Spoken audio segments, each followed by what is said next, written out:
야외 활동하기에 딱 좋은 계절이지만 미세먼지와 꽃가루 등 반갑지 않은 손님들이 봄나들이를 방해하곤 합니다. 봄철에 악화되기 쉬운 눈 질환들 어떻게 예방하고 관리해야 할지 안종호 안과 전문의와 함께 자세히 살펴보겠습니다. 안녕하세요. 네, 안녕하세요. 네, 선생님, 봄철만 되면 유행하는 안 질환들이 몇 가지가 있는데요. 그중에 먼저 안구 건조증에 대해서 좀 이야기를 나눠보려고 합니다. 네. 국민건강보험에 따르면 해마다 안구 건조증을 앓는 환자들이 늘어나는 추세라고 하는데요. 이게 왜 발생하는지 그리고 어떤 특징을 갖는지부터 설명해 주실까요? 네, 우선 안구 건조증을 이해하기 위해선 눈물에 대한 구조를 이해를 해야 됩니다. 우리 눈물은 단순히 물로만 이루어져 있지 않고 세 개의 층으로 이루어져 있는데 네. 1층은 단백질, 2층은 물, 3층은 기름으로 이루어져 있습니다. 네, 그래서 우리 눈물의 1층인 단백질층은 눈물을 잡아두는 접착제 역할을 한다고 보시면 될 것 같아요. 네. 그래서 만성 결막염이 있거나 비타민 A가 부족하거나 방부제가 든 안약을 오래 사용한 경우에 이런 단백질의 분비가 적어지면서 안구 건조증을 유발을 할 수가 있습니다. 네, 그래서 이런 경우에는 뮤신 단백질의 분비를 촉진시키는 안약을 사용함으로써 해결을 할 수가 있고 또한 염증도 같이 동반되기 때문에 스테로이드 안약을 함께 사용하면 도움을 받을 수가 있습니다. 그리고 두 번째 층인 물층은 전신 질환이랑 연관이 있는데요. 쇼그렌 증후군과 같은 전신 질환이 있는 경우 눈물의 분비량이 적어지고 또한 이제 고혈압이나 항히스타민제를 많이 먹은 경우에도 눈물의 양이 적어지게 됩니다. 네. 치료로는 전신 질환을 먼저 치료를 하고 그럼에도 불구하고 눈물의 양이 적은 경우에는 눈물이 내려가는 누점을 폐쇄하는 누점 폐쇄술을 시행을 할 수가 있습니다. 네, 그리고 세 번째 층인 기름층인데요. 이 기름은 우리 눈물이 날아가지 못하도록 막는 코팅제 역할을 하게 됩니다. 이 기름은 속눈썹 안쪽에 마이봄샘이라고 하는 샘에서 기름이 분비가 되게 되는데 그의 기능이 떨어지는 마이봄샘 기능 장애가 생긴 경우 안구 건조증이 생길 수가 있고 이 원인이 안구 건조증의 80%가 넘기 때문에 주 치료의 원인이 되게 됩니다. 네. 그래서 만약에 마이봄샘 기능 장애가 있는 경우에는 안과에 오셔서 IPL이나 리피플로어 같은 전문적인 치료를 하면 도움이 되겠지만 집에서도 온찜질을 하면서 충분히 치료를 할 수가 있습니다. 네. 그러니까 세 개의 층 안에서 어떤 층에 문제가 생겼느냐에 따라서 치료 방법도 달라질 수 있겠네요. 네. 자, 그리고 안구 건조증 이외에도 봄철만 되면 우리를 괴롭히는 질환, 불청객이라고 할 수 있는데 바로 결막염이 있죠. 네. 가렵기도 하고 또 눈이 충혈돼서 너 왜 이렇게 눈이 빨개? 라는 이야기를 듣기도 합니다. 바로 알레르기성 결막염 때문에 발생하는 증상인데 이건 어떤 특징을 갖나요? 네, 알레르기성 결막염 같은 경우에는 결국엔 외부 물질에 대한 항원에 대한 우리 눈의 면역 반응입니다. 이런 외부 물질에 대해서 노출이 됐을 때는 우리 눈은 히스타민이나 프로스타글란딘과 같은 물질을 분비하면서 눈이 충혈되고 가렵고 염증 반응도 일어나게 되는데요. 네. 그래서 원인으로는 계절성 같은 경우에는 나무나 꽃의 꽃가루가 되겠고 통연성 같은 경우에는 진먼지 진드기, 동물의 털, 비등 같은 것이 원인이 될 수가 있습니다.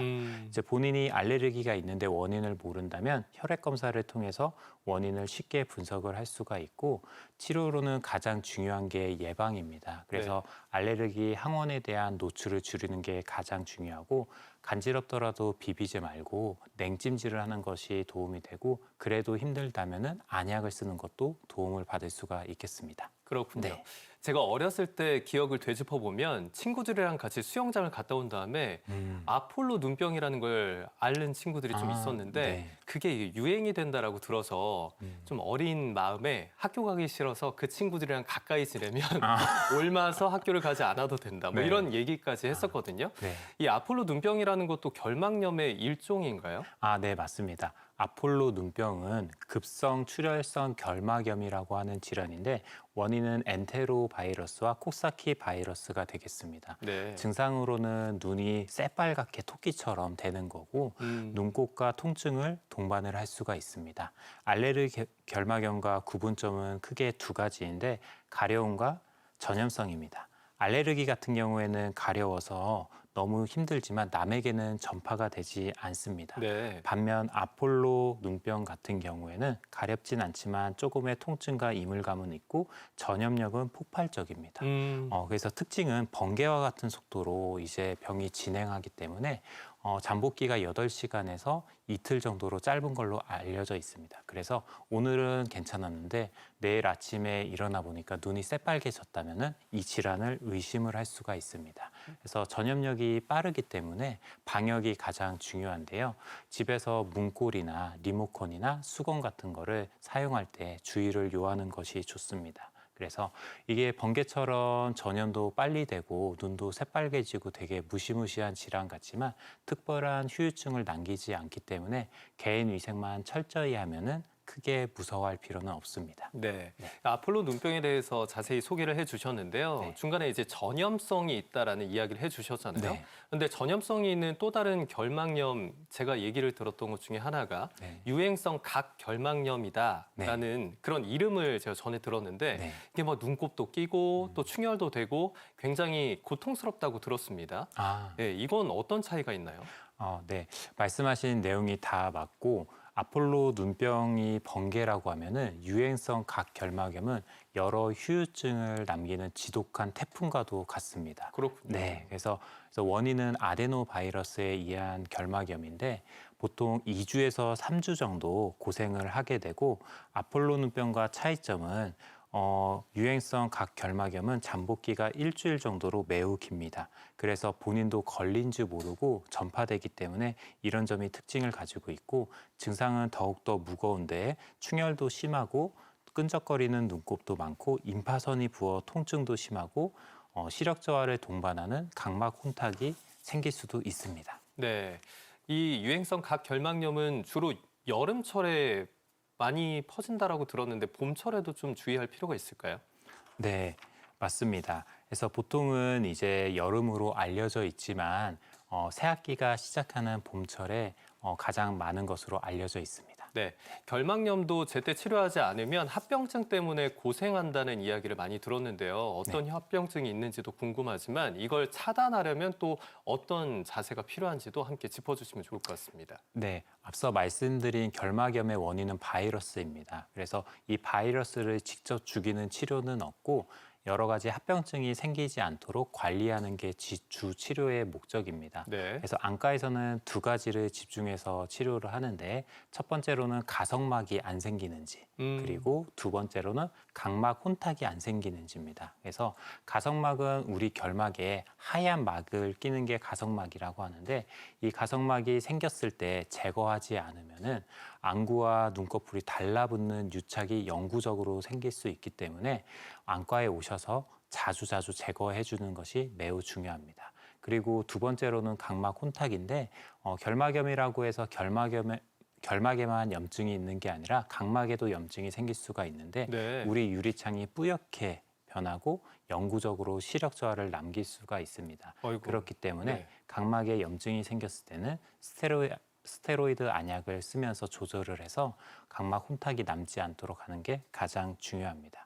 그리고 가장 이제 제가 말씀드리고 싶은 것은 결막염에 걸렸을 때 가볍게 생각하고 집에 있는 안약을 아무거나 넣는 환자분들이 되게 많습니다. 네. 그래서 어떤 증상이 있을 때 치료가 다 다르기 때문에 안과에 오셔서 적기에 적절한 치료를 받는 게 제일 중요하다고 보시면 되겠습니다. 네, 일단 질환에 대한 증상이 나타났을 때는 반드시 진단을 받고 그에 적절한 처방을 받는 게 필요하겠네요. 네, 맞습니다. 네, 이렇게 결막염과 관련한 이야기도 나눠봤고요. 또 다음 안과 질환도 하나 더 추가적으로 살펴보겠습니다. 바로 다래끼인데요.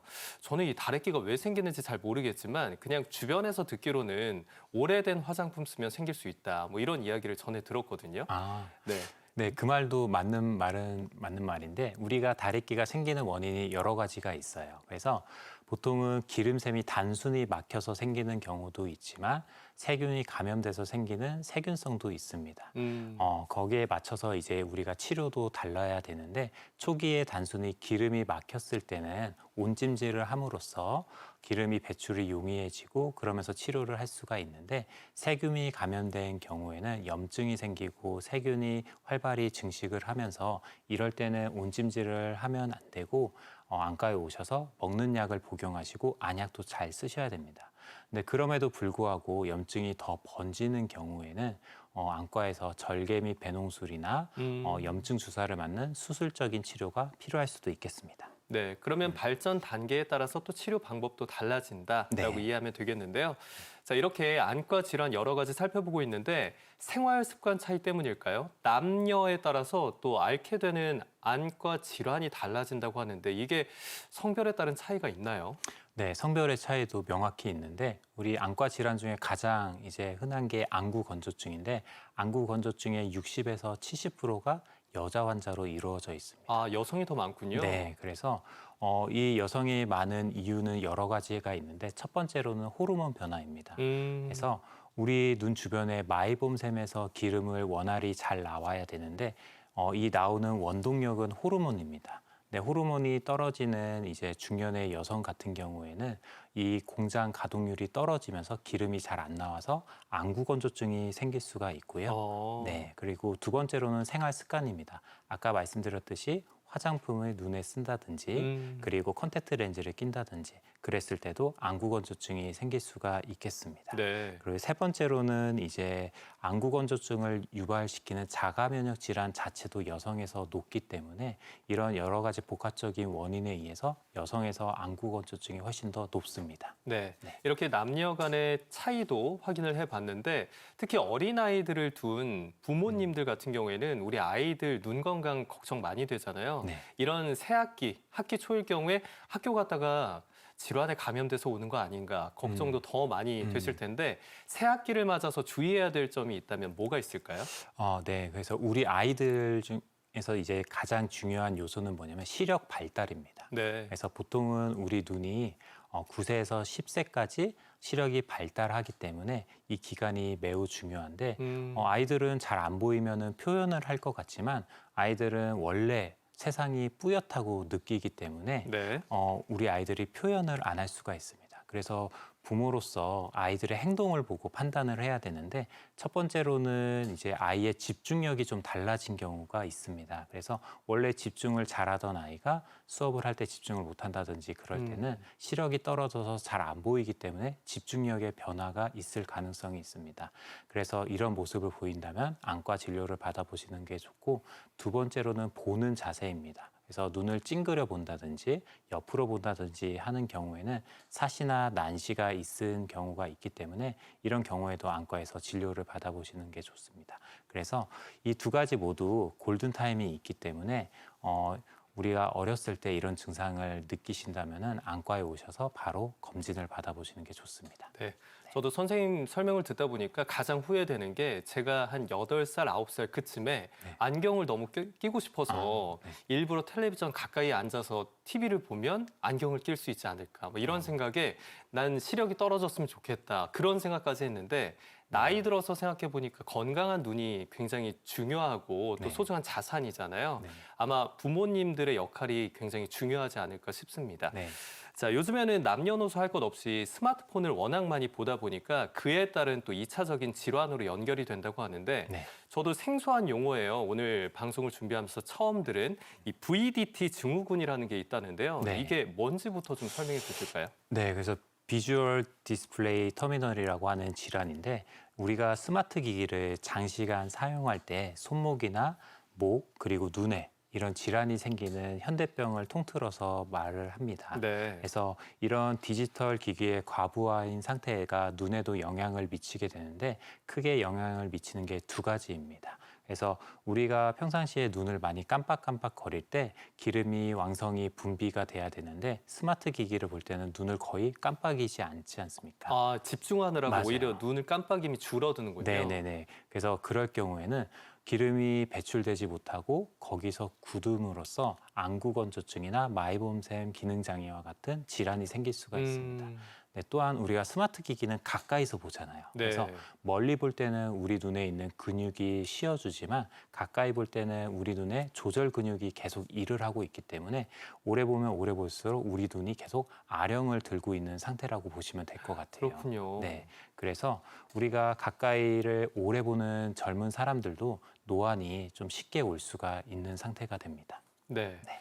자, 오늘은 이렇게 봄철에 주로 발생할 수 있는 안 질환에 대해서 짚어보고 있는데요. 처음부터 안구 건조증, 결막염, 그리고 다래끼, 다양한 것들을 쭉 살펴봤는데 제일 중요한 건 내 몸이 보내는 신호를 잘 눈치채고 또 그에 따른 진료를 적기에 받는 게 아닐까라는 생각이 듭니다. 어떤 점들이 우리가 주의해서 좀 살펴봐야 되는 것들이라고 생각하시나요? 네, 그래서 몸에서 보내는 신호는 크게 세 가지로 나눌 수가 있을 것 같아요. 그래서 눈꺼풀을 깜빡일 때 통증이 생기는지, 네. 그리고 두 번째로는 눈물이나 눈곱의 분비량이 이제 변화가 있는지, 세 번째로는 시력이 떨어지거나 뿌옇게 보이는지인데, 첫 번째로 눈 깜빡임의 변화가 있는 경우에는 결국에는 눈에 상처가 있거나 여러 가지 알레르기 질환, 건조증 이런 질환이 있을 때 눈을 깜빡일 때 이물감이 들 수가 있습니다. 그래서 이런 것들이 있다면은 원인의 치료를 해야 되고, 또한 눈곱이나 눈물에 대한 분비량이 변화가 있는 경우에도 여러 가지 질환들이 생길 수가 있습니다.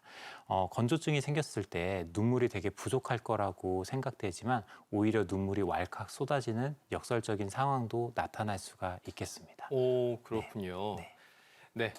자, 이렇게 다양한 주의점에 대해서 살펴봤는데요. 이번에는 건강에 대한 잘못된 상식 바로잡는 시간 가져보겠습니다. 눈 건강에 대한 오해와 진실을 OX로 풀어볼 텐데요. 자, 앞에 있는 판넬을 가지고 제 질문에 답을 해주시면 되겠습니다. 네.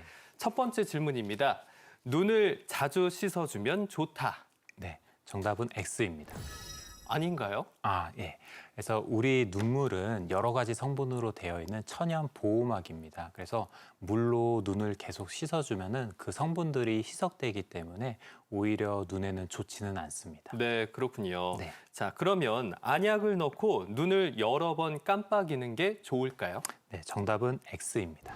이것도 아니군요. 네, 그래서 우리가 안약을 넣었을 때는 약물이 흡수되는 데까지 시간이 필요하게 됩니다. 그런데 우리가 눈을 계속 깜빡깜빡거리면은 누점이라는 요 구멍으로 약물이 쭉쭉쭉쭉 내려가서 흡수가 되기도 전에 없어지기 때문에 안약을 넣었으면은 눈을 지그시 30초에서 1분 정도 감아주는 것이 매우 중요합니다. 그렇군요. 네. 자, 다음 질문 드리겠습니다. 안약은 절대 타인과 공유하면 안 된다. 네, 정답은 O입니다. 네, 그래서 우리가 안약을 넣을 때 안 닫고 넣으면은 좋겠지만 넣을 때 속눈썹과 눈꺼풀에 닿을 수가 있습니다. 이런 경우에는 감염성 질환이 전염되기 때문에 안약은 공유하면 안 됩니다. 네. 자, 다음 질문입니다. 콘택트 렌즈를 오래 사용하면 안검 하수가 생긴다. 네, 정답은 O입니다. 이건 너무 충격적인데요. 네, 그래서 우리 눈꺼풀을 들어 올리는 근육이 있는데 이 근육이 되게 약해요. 그런데 컨택트 렌즈를 오래 끼면 이 근육의 힘이 달라지면서 눈꺼풀이 내려앉는 안검 하수가 생길 수가 있습니다. 네. 자, 다음 질문 드리겠습니다. 요즘 그 눈 건강 지키겠다면서 블루라이트 차단되는 렌즈가 장착되어 있는 안경, 보호 안경 끼시는 분들 많이 계신데요. 네. 이런 블루라이트 차단 별로 의미가 없다. 정답은 X입니다. 의미가 있군요. 네, 그래서 인간을 대상으로 한 실험은 없지만 동물이나 세포 실험에서 블루라이트를 계속 쏜 경우에는 망막 세포가 파괴된다는 연구가 너무나도 많습니다. 그렇기 때문에 당연히 블루라이트는 차단하는 것이 좋습니다. 그렇군요. 네. 자, 다음 질문 드리겠습니다. 여성 시청자분들이 이 질문을 좀 확인을 하셔야 될 것 같아요. 눈 화장은 최대한 안 하는 게 좋다. 네, 정답은 O입니다. O군요. 네, 그래서 눈화장을 하게 되면은 우리 속눈썹 안쪽 마이범샘을 막는 기계적인 합병증이 생길 수가 있기 때문에 마이범샘 기능 장애나 안구 건조증을 유발을 할 수가 있습니다. 네. 네. 자, 마지막 질문입니다. 녹색을 보면 눈이 좋아진다. 이거는 틀린 말이기도 하고 맞는 말이기도 합니다. 그럼 세모군요. 네, 맞습니다. 그래서 우리가 녹색 종이를 본다고 해서 눈이 좋아지지는 않습니다. 근데 통상적으로 녹색을 본다는 건 멀리 있는 숲이나 나무를 본다는 것을 의미를 하는데 우리가 눈을 가까이만 보면 눈이 나빠지는데 멀리 볼 때 눈이 풀어주므로 멀리 보는 거는 눈에 좋은 현상입니다. 그러니까 녹색이라는 색깔 자체가 중요한 게 아니라 멀리 보는 게 중요한 거군요. 네, 맞습니다. 네. 자, 그럼 지금부터는 눈 건강을 위한 예방 솔루션 시작하겠습니다.